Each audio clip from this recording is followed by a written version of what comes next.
Admit it. You're addicted to self-pity. You're addicted to feeling sorry for yourself. You're addicted to feeling bad about yourself and talking down on yourself. You're addicted to victimhood. You're addicted to feelings of melancholy. You're addicted to low vibrational emotions. Just admit it. Admit that you do not want to let this identity go. Admit that you don't want to get past this. Admit that you don't want to move on. Just admit it. This is dedicated to every sad boy, every sad girl out there who's just wallowing around in self-pity, who's just always engaging in pity parties perpetuously. Yes, PPP. I'm calling you out. I'm letting you know right now, trigger warning. If you are somebody who is engaging in self-pity, this is a trigger warning for you right now. I'm calling you out in this video. Stop feeling sorry for yourself. Today is the day that I'm going to help you cure your addiction of wanting to feel bad. Now, some of you might be saying to yourself, I don't like feeling bad. I don't like feeling down. I don't want to be a victim. I don't like feeling sorry for myself. If that was actually true, you would have moved on already. You would have let this thing go. You would have changed your identity. You wouldn't be wallowing in self-pity. You wouldn't be that person if you didn't want to be that person. But secretly, deep down, somewhere in your subconscious, somewhere, you want to be that person. You are addicted to it. And the first step to curing an addiction is admitting that you're addicted. Now, how does this addiction start? Most of the time, your addiction begins based on something that happened to you that actually is worth being sad about. And you refuse to figure out who you are outside of the misery because it gives you an excuse to now operate your life out of limitation based on this negative thing that's happened to you. You now have a permanent scapegoat to always be able to point the finger at and blame in order to tell yourself, I can't do this. You begin to behave in a way as if the locus of control is out of your hands and now in the hands of fate, in the hands of destiny, in the hands of whatever can possibly help you that is outside of yourself. And when you take away accountability for your lack of effort, when you get zero results in anything, you just blame everything else. And you use the permanent scapegoat of tragedy and trauma and misfortune to infantilize yourself and weaponize this idea of you being incapable and incompetent based on this negative event that's happened to you, which now gives you this false idea of diplomatic immunity from all accountability within your life. You now have this permanent scapegoat to always be able to blame for your lack of effort. And that's exactly why you're addicted to feeling bad. That's exactly why you're addicted to feeling sorry for yourself, because you are not ready to give up this false idea of being able to have diplomatic immunity from all accountability. You don't want to give up this idea of being able to say, I don't have to take responsibility for my life because something bad happened to me. You don't want to change your identity. You're not ready to give it up yet. You don't want to change your identity. You don't want to change who you are because that changes what you're going to have to do to fix your life. Right now, you believe that fixing your life is based on whatever. You know, maybe it's in someone else's hands, maybe it's in the universe's hands, but it's not in your hands. That's what you believe. You've taken all the accountability, all of the locus of control from yourself. But that's just not true. You're blinding yourself. You are lying to yourself. This is a falsehood. And that's when we start to rationalize with ourselves as to why we want to maintain this identity. Maybe you're thinking to yourself, if I lost the identity of someone who is sad and broken and hurt, that I would forget the pain, and that pain is what makes me me. I am this person because of my pain. If I lost that pain, who am I? Maybe you think to yourself, if I don't have a tragic backstory, if there's no story to me anymore, am I an interesting person anymore? Is there anything to me anymore? Who am I without my story? Maybe you feel like you're going to lose a piece of yourself if you decide to move on, but I'm telling you, you can't stay this way. And that's how this addiction begins. You experience some sort of trauma, some sort of tragedy, some sort of misfortune, and it is worth feeling bad about. It is worth feeling sorry about. Now, just to clarify, there is nothing wrong with that in itself. There's nothing wrong with feeling bad about something when something bad happens, okay? There's nothing wrong with feeling sad about something if something sad happens. Nothing wrong with that. Contrary to popular belief, you're not supposed to be happy all the time. You're not supposed to be joyous and elated at all times. You're not supposed to be in emotional ecstasy at all times. Sometimes you're going to feel down. Sometimes you're going to feel low. Sometimes you're going to feel blue. Okay? Just putting it out there, it is totally okay for you to express the broad range of human emotions. However, there is an issue with you trying to stay in a certain range of emotions. You need to be able to fluctuate between emotions because that's what it means to be healthy. You should have emotional equilibrium. It should be balanced. You should be able to feel high. You should be able to feel low. You should be able to feel everything in between. If you're trying to stay low, you're trying to stay on this end, you know what I'm saying, of the polarity. If you're trying to stay there, that is a problem because that's not even. And you start off at a normal level, but then you start to exceed that normal level. You get addicted to the feeling of feeling bad. Things cannot remain in this wavelength. It's not healthy. It's not natural. You got to fluctuate between emotions. You can't stay in this one range of things. The same way that you can't be happy perpetually, you can't be sad perpetually. You got to move on. You got to get past this. And your effort to remain as you are is what limits you. I get it. Life might have thrown you a couple jabs and knocked you down. But something's wrong when you decide you want to stay down. When you decide, you know what? I am more comfortable just laying here on the ground defeated than trying to get back up and trying to face life. It is an absolute refusal to move on, an absolute refusal to get back up from this thing that has brought you down. Listen, I'm gonna call you out again, just another trigger warning, but if you are engaging in these pity parties, if you are constantly feeling sorry for yourself, feeling down on yourself, feeling bad for yourself, then you believe, right? You believe deep down to your core that this pain is who you are. That this sadness, this negative energy, you believe that this is who you are. And it's not. It's not. This negative experience is not who you are. It's a part of your story, but it's not who you are. And you are absolutely terrified at the idea of changing, because changing means you will evolve. And evolution is scary. Evolution is scary. Believe me, it's absolutely terrifying. But it's terrifying because you believe that if you change, then now everything else changes. If you change the way that you are, if you change your identity, you change yourself, then everything around you also changes. Your world begins to change, and you may not be ready for that. You might feel like that's too uncomfortable right now. You might have sat in this discomfort for so long that this discomfort is now comfortable. As strange as it sounds, you have built a certain sense of familiarity and comfortability with this idea of being sad. One of my favorite songs from Nirvana is Francis Farmer Will Have a Revenge on Seattle, and the chorus of the song is, I miss the comfort in being sad. You build up some sort of comfort in this idea of sadness because you feel this all the time. You're constantly expressing these negative feelings that eventually being in that groove feels comfortable. There is a comfort in sadness. There's a comfort in melancholy. Melancholy is the happiness of feeling sad. And we naturally gravitate towards what we are used to rather than what is actually good for us. We are always trying to achieve homeostasis. We are always going to go for what seems normal to us, even if our normal isn't normal. You get what I'm saying? Even if our normal is chaos and disorder and disarray, if that's what we're used to, then that's what we're going to go towards. That's what we're going to be pulled towards and drawn towards, because it's what we're used to. And as I said earlier, you develop this as a coping mechanism because you feel as if your situation is something worth feeling sad about. You feel like it is worth someone feeling sorry for. You feel like it is worth being pitied.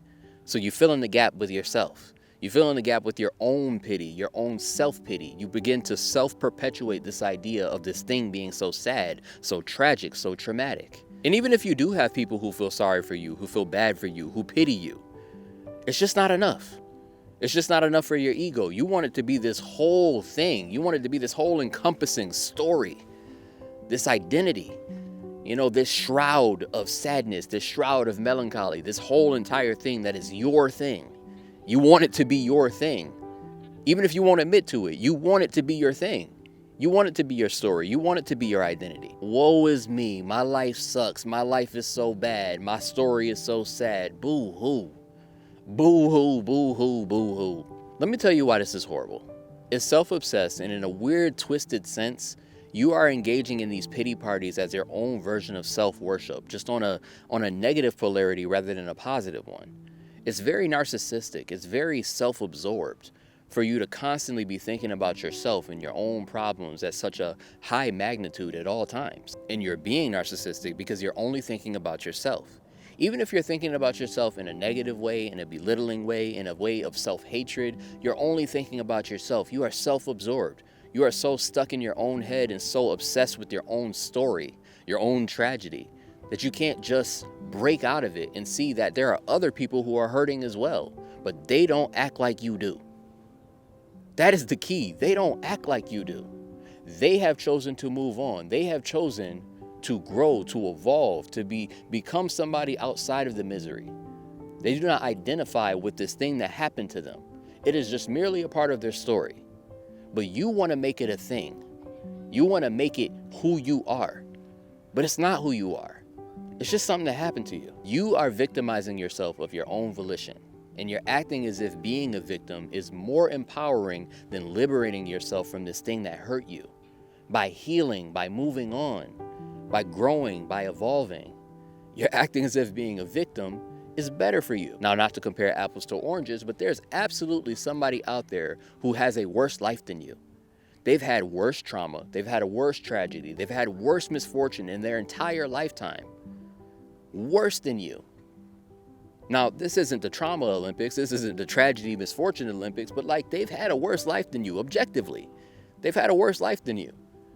But they don't act like you do. They're not engaging in pity parties. They don't identify with this thing that happened to them. They just go, hey, this was a traumatic event that happened to me. This was misfortunate. I experienced tragedy in my life, but I move on. My story does not revolve around this thing that happened to me. It's just merely a chapter.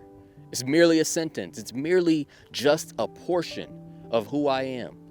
But it's not the entirety of who I am. It does not make me. This isn't a competition. It is all of our responsibility to heal from whatever has hurt us, to pick ourselves up and move on, to move forward, to let this go.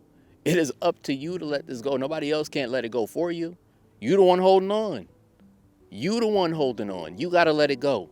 And that's why I'm here to call you out, because I'm calling you out of love, because I care for you, because I want you to evolve. I want you to change. I want you to grow. You don't got to be this person anymore. And the first step to curing your addiction is to admit it. Admit it to yourself. Admit to yourself that you actually don't really want to be happy. Admit to yourself that you like feeling sad. Admit to yourself that you like feeling sorry for yourself. Admit that you like engaging in these pity parties, into the drama. Admit it. Admit that you're afraid of being happy. Admit that you're afraid of being free, of being at peace. Admit that you're afraid of evolution. But your effort to remain as you are is what limits you. I'm going to repeat myself. Your effort to remain as you are is what limits you. One more time.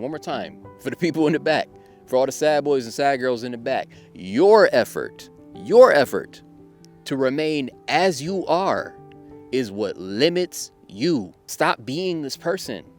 You don't have to be this person. You don't have to identify with this thing. I understand this negative thing happened to you. I understand that life threw you a curveball. I understand that life knocked you out. But get back up and fight the good fight. Get back up and fight the good fight. It don't make no sense to stay down. Because guess what? It's going to keep on pummeling you, even while you're down there. So you might as well fight. You're going to have a better life. Listen, today is the day that we are going to end your addiction. We are going to end your addiction to feeling bad. We're going to end your addiction to these pity parties. We're going to end your addiction to the self-loathing. We are going to end your addiction to feeling sorry for yourself. We are no longer doing that. We are stopping that this year. We are ending your addiction to getting high off of that copium. We are no longer coping. I am telling you right now, you are going to have to deal with it. You're going to have to deal with it, my G. Do you understand me? You got to deal with this. You got to deal with these problems. You got to face your demons. You got to get back up and fight. Today is the day that we are going to begin to usher in evolution. You got to grow up. Grow up. Listen, I understand why you might want to feel sorry for yourself over and over again, because you think to yourself, at least I'm going to get the same results. As long as I continue acting this way, I'm going to get the same results. I don't want to change, because what if I change? What if I start trying to take rightful action and move towards healing and move towards progressing, and then something worse happens to me? I'm going to feel even worse. What if the other shoe drops? What if something worse happens to me? I'm just not going to be able to take it. My little heart can't take it, so I might as well just stay down, right? I might as well stay crumpled up in a ball and allow life to keep on pummeling me down. Hell nah. Hell nah. Get up. Get up and fight. We're not doing that around here, man. I'm telling you, I'm helping you. I'm going to help you up. I'm about to pull you off the ropes and push you back into the fight. Fight this thing, man. Fight this thing. If something worse happens, then you fight that and you get stronger. You get stronger every single time that you face your demons. So face them. It is your responsibility to change your life. Nothing changes if nothing changes. You know what I'm saying? Not to be crude or anything, but shit don't change until you get up and wipe your ass. Now get up and wipe your ass, you nasty. It's time for you to move on. It's time for you to evolve. And I'm here to help you evolve. So first things first, let's call out the steps. The first step is calling out your addiction. Call out the fact that you're addicted to feeling sorry for yourself. Call out the fact that you're addicted to feeling like a victim. Call out the fact that you're addicted to this copium, to coping in this negativity. Call it out. Call it out. Admit to yourself, I like feeling sorry for myself. I like feeling bad. The first step is admitting to it. And the second step is then changing your identity. Don't have your identity revolve around whatever this thing is that might have happened to you. I understand that it happened to you. I understand it was horrible. I understand it was traumatic. I understand it was tragic. I understand. But it's not who you are. It is merely just an extension of the story that you tell. It is merely a part of your story. It is not your entire being. It is not who you are. You don't identify with it. Which takes me to the next step, which is allow yourself to feel good. Allow yourself to feel good. You deserve to feel good, despite the fact that this negative thing happened to you, despite the fact that you have endured trauma, that you've endured tragedy, that you've endured misfortune. It is okay to crack a smile once in a while. It's okay to laugh. It's okay to feel elated. It's okay to feel ecstasy. It's okay to feel joy. It's okay to feel wonder. It's okay to feel good. You deserve to feel all those positive emotions. You deserve to feel all of those high vibrational emotions just as much as you deserve to feel the negative ones and the lower vibrational emotions. You deserve the full range of human emotion. You deserve balance. You deserve to be able to be happy. Allow yourself to be happy. Allow yourself to feel good. Allow yourself to open yourself up. It's okay. It's okay. This tragic thing did happen to you, but it's fine. It's fine. You don't have to be sad all the time. You don't got to feel bad about yourself. You don't got to feel sorry for yourself. You don't got to feel negative. You can be happy. You can move past this. It's okay. Your life does not have to be synonymous with pain and struggling and suffering and misfortune. Look, every good story, any good story, has conflict. It has a portion of this main character going through something, and that's what makes the story interesting. Any story without conflict is a boring story. You got to have something happen to them in order for this thing to actually hit. But guess what? What makes a story even better is seeing them overcome it. It's seeing them get past it. It's seeing them grow. It's seeing them evolve. It's seeing how they're going to figure out, how can I move on? What can I do to solve this problem? What can I do to be better? And then watching them achieve that, watching them actually grow to figure out what it is that they need to do to just be better so they don't have to be this person who's down. If the story ended with that main character just getting knocked out the first time and they're just like, oh, I'm staying down, it's over. It's over. You wouldn't want to watch that. That would be boring. In fact, you'd be like, yo, this was a ripoff. What happened? That's not a story. You are the main character of your story. What are you going to write in your next chapter? What are you going to do to evolve this story, to make it better, to change the trajectory of your main character, your personal avatar, yourself, to go in the direction that you need to go? What are you going to do about that? What are you going to do about your life? Take back control of your life. Take back this locus of control. Take accountability. You don't have diplomatic immunity from accountability. You are responsible for your life. You are responsible for how things are going to be for you. You're responsible. Stop limiting yourself. Change your story. But hey, that's all I really wanted to say to y'all today. I hope that this message finds you well. I hope that if you're somebody who has been engaging in self-pity and self-destructive behavior and self-apathy and self-loathing and feeling sorry for yourself, I hope that this brought some light to your situation. I hope that it struck a chord and make you be like, you know what? I do have the power. I do have the power. I can change my life. My negative cycle is coming to an end. My negative cycle ends today.